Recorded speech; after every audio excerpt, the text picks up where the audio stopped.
Senhor esteja convosco. Ele está no meio de nós. Proclamação do Evangelho de Jesus Cristo segundo Lucas. Glória a vós, Senhor.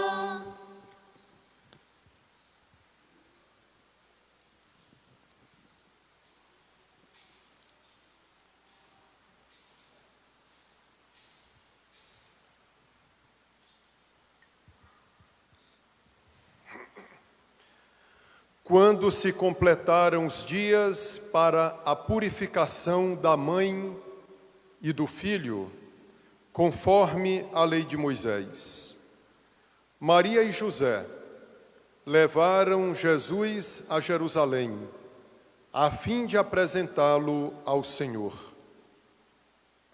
Conforme está escrito na lei do Senhor, todo primogênito do sexo masculino deve ser consagrado ao Senhor. Foram também oferecer o sacrifício, um par de rolas ou 2 pombinhos, como está ordenado na lei do Senhor. Em Jerusalém havia um homem chamado Simeão, o qual era justo e piedoso, e esperava a consolação do povo de Israel. O Espírito Santo estava com ele, e lhe havia anunciado que não morreria antes de ver o Messias, que vem do Senhor. Movido pelo Espírito, Simeão veio ao templo. Quando os pais trouxeram o menino, Jesus, para cumprir o que a lei ordenava, Simeão tomou o menino nos braços e bendisse a Deus. Agora, Senhor, conforme a tua promessa, podes deixar teu servo partir em paz. Porque meus olhos viram a tua salvação, que preparaste diante de todos os povos, luz para iluminar as nações e glória do teu povo Israel. O pai e a mãe de Jesus estavam admirados com o que diziam a respeito dele. Simeão os abençoou e disse a Maria, a mãe de Jesus: este menino vai ser causa tanto de queda como de reerguimento para muitos em Israel. Ele será um sinal de contradição. Assim serão revelados os pensamentos de muitos corações. Quanto a ti, uma espada te traspassará a alma. Havia também uma profetisa chamada Ana, filha de Fanuel, da tribo de Aser.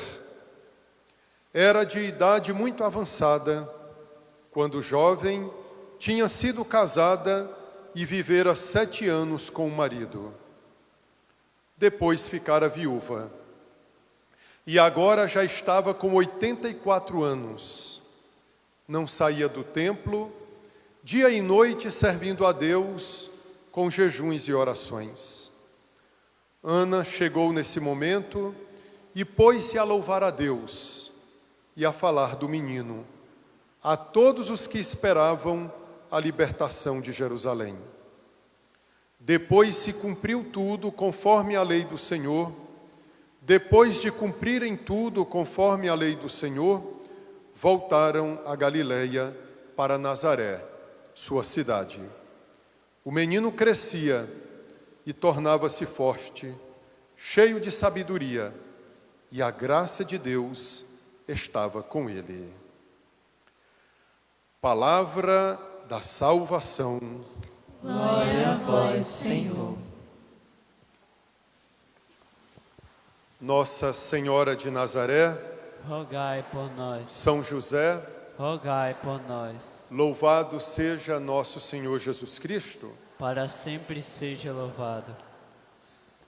Caríssimos irmãos e irmãs, hoje, 2 de fevereiro, que coincide com o domingo, a igreja celebra uma grande festa da apresentação do Senhor, conhecida popularmente como festa de Nossa Senhora das Candeias, ou da Candelária, ou das Luzes. Os fiéis têm o costume de levarem velas para serem abençoadas neste dia. Foi o que fizemos ao nos posicionarmos na frente da nossa igreja matriz e entramos na igreja com as velas acesas. Queridos irmãos, o núcleo dessa festa é a luz. Nós vamos ao encontro do Senhor, iluminados pela fé, que tem Jesus por autor, iluminados pela nossa inteligência, pela nossa razão. O Senhor é a nossa luz. Nós necessitamos tanto de luz nesse mundo mergulhado em trevas. Queridos irmãos e irmãs, havia uma lei, que era de Moisés, que assinalava que os pais deveriam consagrar ao Senhor o primeiro filho do sexo masculino. Notaram que nas Escrituras, o filho primogênito tem privilégios, prerrogativas. Era uma graça ser o primeiro filho, mesmo que não viessem outros depois.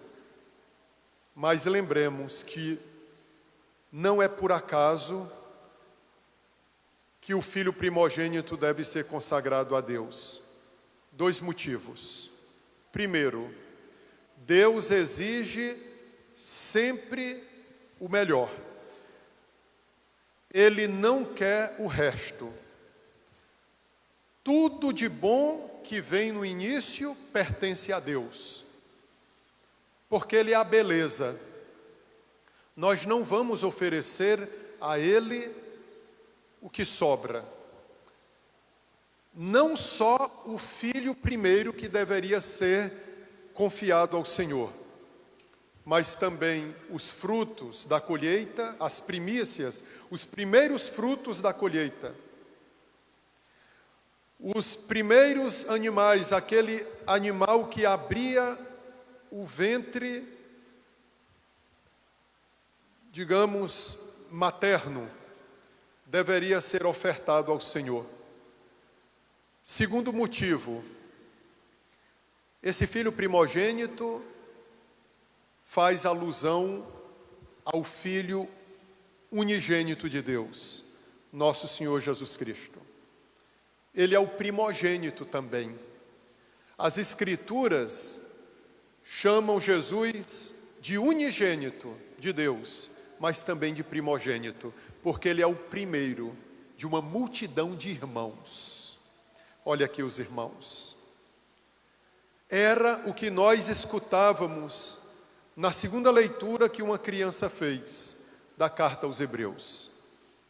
Recordo, versículo 14. Visto que os filhos têm em comum a carne e o sangue, também Jesus participou da mesma condição. Ele assumiu a nossa humanidade, Ele teve e tem a nossa carne e o nosso sangue, para que Ele participe desta condição de irmãos. Mas Ele é o primogênito, é o primeiro dessa multidão de irmãos. Queridos irmãos e irmãs, Maria Santíssima e São José foram obedientes a essa lei. Foram ao templo para apresentarem Jesus. O Evangelho começava dizendo que quando se completaram os dias para a purificação da mãe e do filho, conforme a lei de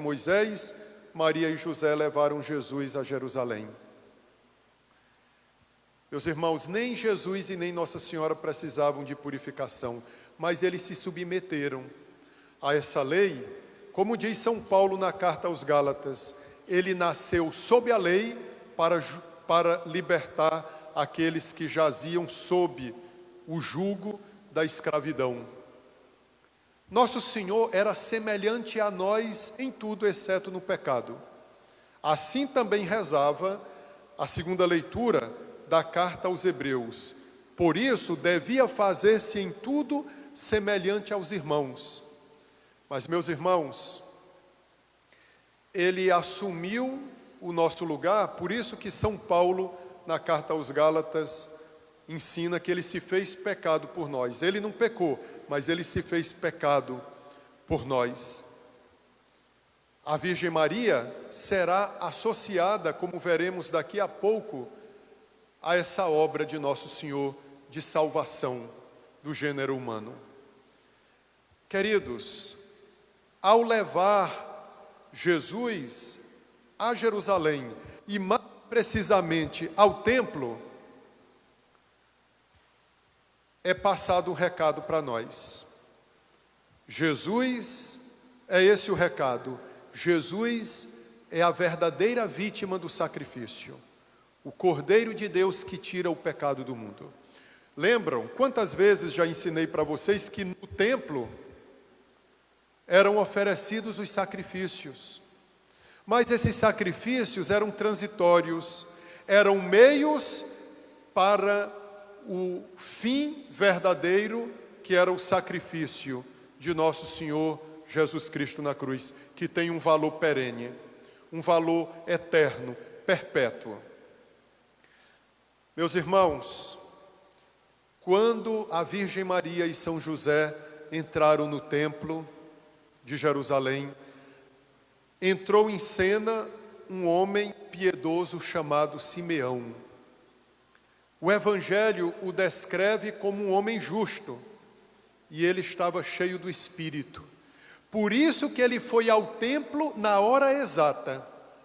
Nós não dizemos assim, que quando entregamos nossa vida a Deus, tudo acontece na hora certa e com a permissão de Deus? Pois é, o Espírito Santo conduziu Simeão ao templo. Ele nem conhecia o santo casal Maria e José, mas ele pegou em seus braços o prometido de Deus, Jesus. Nós aprendemos que o mundo ficou indiferente à vinda do Filho de Deus. Ele veio para os seus, mas os seus não o acolheram. Mas alguns, poucos, reconheceram a vinda do Messias. Em primeiro lugar, a Santíssima Virgem Maria. Depois, São José. Os pastores de rebanhos, avisados na noite de Natal, eles que estavam nas circunvizinhanças de Belém, foram a Belém para ver o Senhor de perto. Os magos que vieram de longe. Agora, Simeão também pertencia a esse grupo. Sabem como é que esse grupo foi denominado nas Escrituras? Esse grupo que vivia na expectativa de que a consolação de Israel viria, e a consolação de Israel era Cristo. Esse grupo se chamava Anauíns. Anauíns. Essa palavra significa os pobres do Senhor. Agora vocês poderão entender porque a primeira bem-aventurança proclamada por Jesus no Sermão da Montanha foi essa: bem-aventurados os pobres em espírito, porque deles é o reino dos céus. Eu não vou agora explicar, porque o tempo é curto, essa categoria dos pobres, que vai muito além do desprovimento, da ausência de bens materiais. E nós pertencemos a essa categoria dos pobres em espírito? Sim, se sim, pertence a nós o reino dos céus. A Virgem Maria integrava esse grupo, São José e o velho Simeão, ao tomar o menino Deus nos braços. O velho Simeão fez uma oração. A igreja repete essa oração todos os dias durante a noite, na liturgia das horas, no momento das completas. O nome da oração está em latim, Nunc dimittis. São as primeiras palavras da oração de Simeão. Agora, Senhor. Eis a oração que ouvimos, saída dos lábios de Simeão. Agora, Senhor, conforme a tua promessa, podes deixar teu servo partir em paz, porque meus olhos viram a tua salvação, que preparaste diante de todos os povos. Por que que a igreja faz esta oração à noite? Porque o nosso sono é o ensaio da morte. Vejam como a igreja nos faz viver o dia. Começamos o nosso dia com as laudes que proclamam o despontar do sol na nossa vida, que é Cristo. Pedimos força a Deus na oração da manhã para a jornada que deveremos desenvolver, uma jornada que seja desenvolvida na justiça, na verdade, na paz. Mas chegará o dia em que o sol declinará, o sol vai se pôr. Então, nas completas, que é a última oração do dia, antes de dormir, fazemos essa oração do velho Simeão. Pode agora, Senhor, deixar que o teu servo parta em paz, porque eu vi aqui nesse mundo aquele que todo coração deseja ver. Ele viu Jesus, o Senhor, Deus verdadeiro, homem verdadeiro, ainda recém-nascido. As Escrituras dizem que se o homem ver a Deus, ele não poderá mais viver aqui nesse mundo. Por acaso as Escrituras estão dizendo, Deus é o terror? Deus, ele fulmina a vida do homem? Quando as Escrituras dizem que o homem não continuará vivendo aqui se ver a Deus, porque a meta da vida do homem é ver a Deus. O fim da existência do homem é ver a Deus. Se nós desejarmos algo para além de Deus, se colocarmos algo na frente de Deus, é isso que é a idolatria. Então aquilo que desejamos para além de Deus é o que é Deus para nós.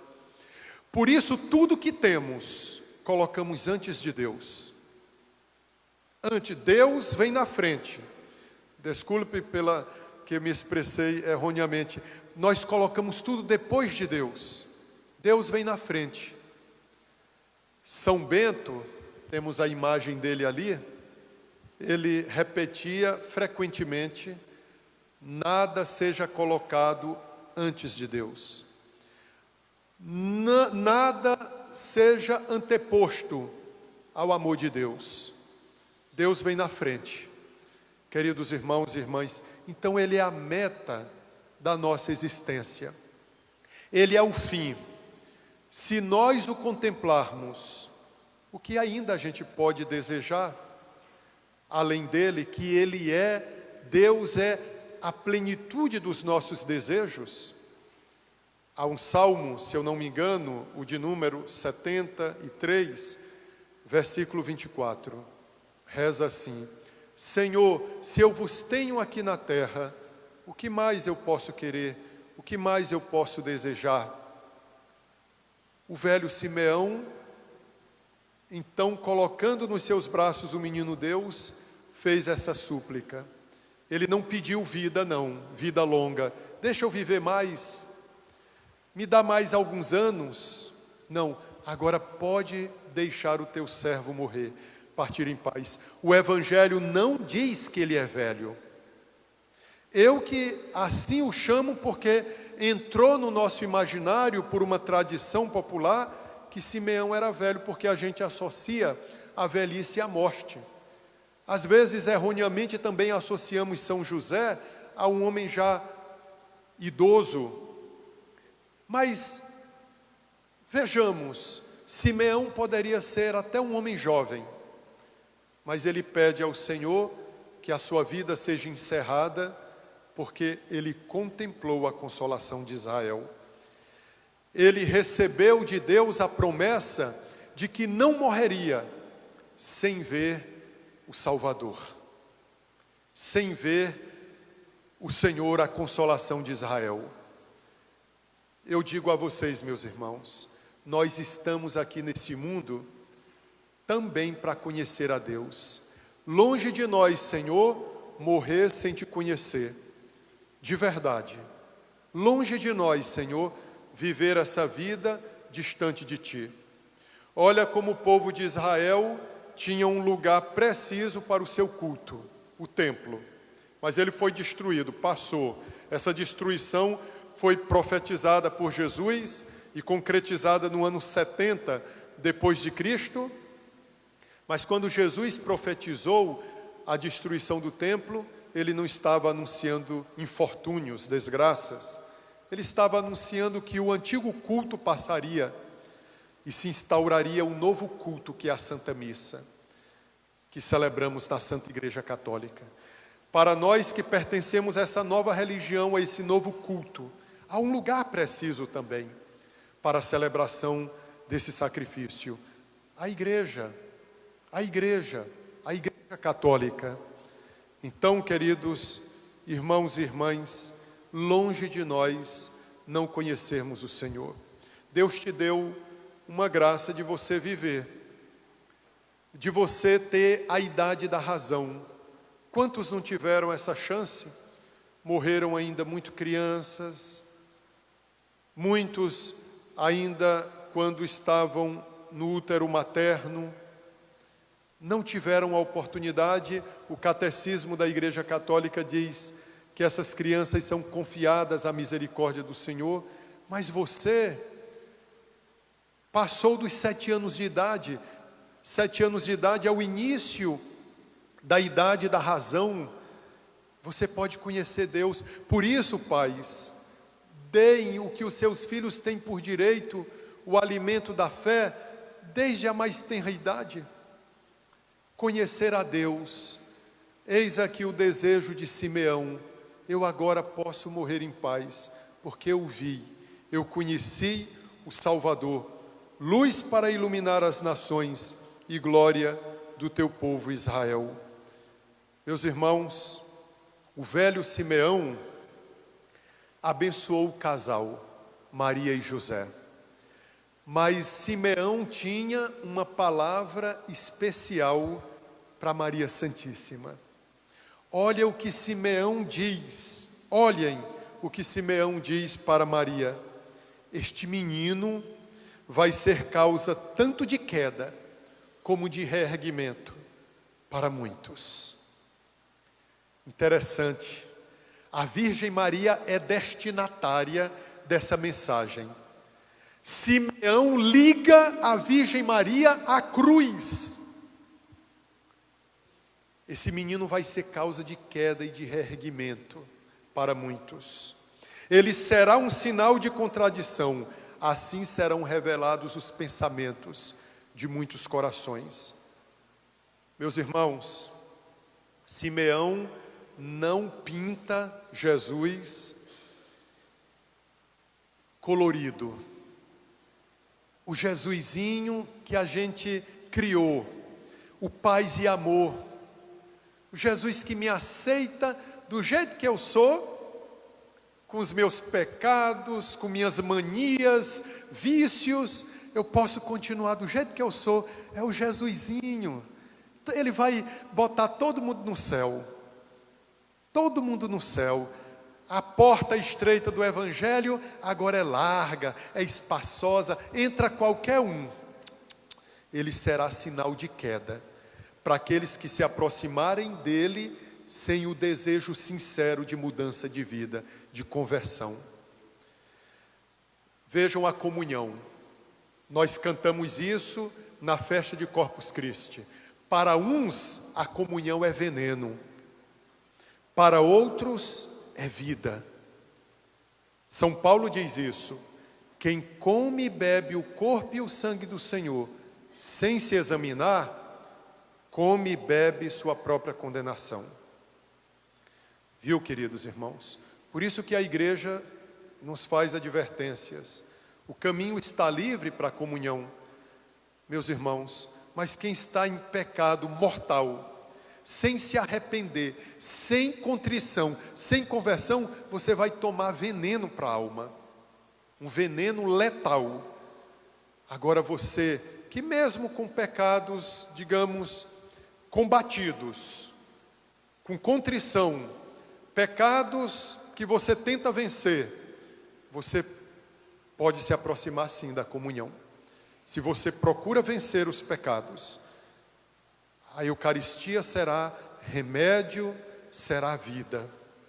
Queridos irmãos, então quem se aproxima de Jesus, querendo segurar na mão dele, segurar na mão do capeta, está aqui, ó, com uma mão eu seguro, na de Jesus, e com a outra eu seguro na mão do capeta. Jesus é o primeiro a dizer, larga da minha mão. Meus irmãos, aprendamos uma coisa, Deus é cioso. Ou cioso no sentido de ciumento, biblicamente falando. Jesus, ele exige um amor exclusivo por ele. O amor não pode ser dividido. Eu vou dividir o amor com Deus e o amor com as criaturas. O amor ao próximo é dentro do amor a Deus. Amar a Deus sobre todas as coisas e o próximo como a si mesmo, não há divisão. O amor ao próximo é reflexo do amor a Deus. Mas eu digo, dividir o amor entre Deus e as criaturas seria seguir as paixões baixas. Então, queridos irmãos, o Senhor exige de nós um coração indiviso, um coração para Ele. A tua irmã, disse Jesus a Marta, escolheu a melhor parte e esta não lhe será tirada. Queridos irmãos, mas ele será causa de reerguimento para muitos que querem mudança de vida. Será um sinal de contradição. Porque o mundo não suporta o verdadeiro Jesus, tentaram pintar um Jesus diferente. Um Jesusinho efeminado, um Jesus muito água com açúcar, que não é aquele que morreu na cruz e ressuscitou ao terceiro dia. O Jesus viril, homem. A virilidade exaltada nas Escrituras.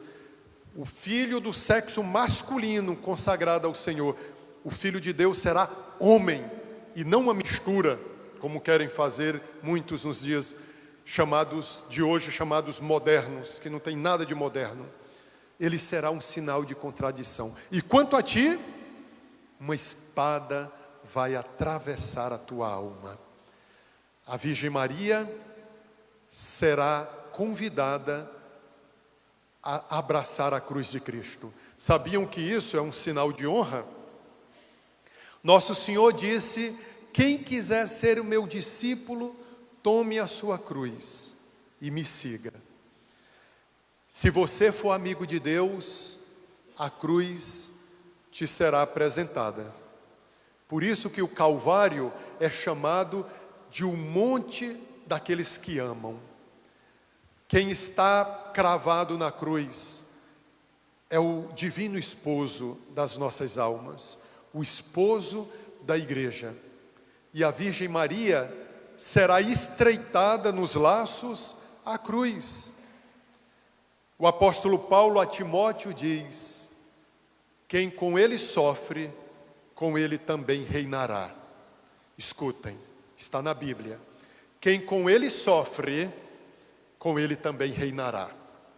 A Virgem Maria sofreu sim com o seu Filho Jesus Cristo na cruz. Aqui, no altar da nossa igreja matriz, está mais ou menos uma reprodução do capítulo 19 do Evangelho de São João, que diz que Jesus crucificado viu em pé, aos pés da sua cruz, a sua mãe, e ao lado dela, o discípulo que ele mais amava. E ele potencializou a maternidade de Maria.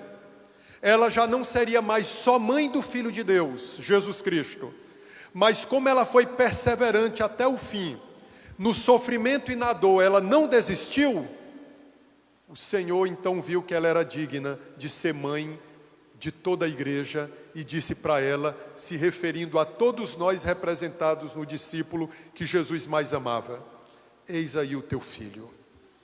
Realmente tu és digna de ser mãe. Eis aí o teu filho. Filho, eis aí a tua mãe.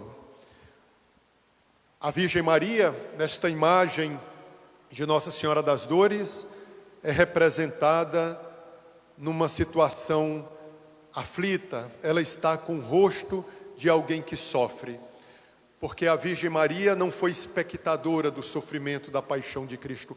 Ela sentiu até na alma o sofrimento, a dor, provocados pelos pecados da humanidade, que atingiram em cheio o Filho de Deus. Mas Nossa Senhora estava ali ao lado da cruz, aquela que sofreu, com aquele que sofreu na cruz, agora merece reinar no céu, como rainha, como mãe, como Nossa Senhora. Por isso que nas imagens de Nossa Senhora, costumamos colocar uma coroa sobre a cabeça dela, sinal da sua realeza.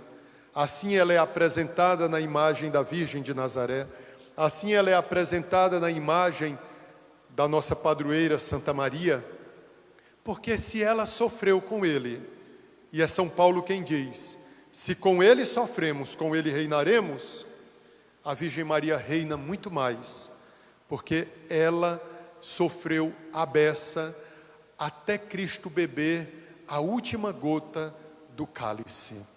Queridos irmãos e irmãs, que o Senhor também nos chame a participar do mistério da sua cruz. Se não formos convidados para a cruz, então é sinal de que não temos predileções, que não somos os preferidos. Queres ser preferido do Senhor? Então prepare-se para você escutar também, como a Virgem Maria no dia da apresentação, uma espada de dor atravessará a tua alma. Amém. Louvado seja nosso Senhor Jesus Cristo. Para sempre seja louvado. Professemos a verdadeira fé.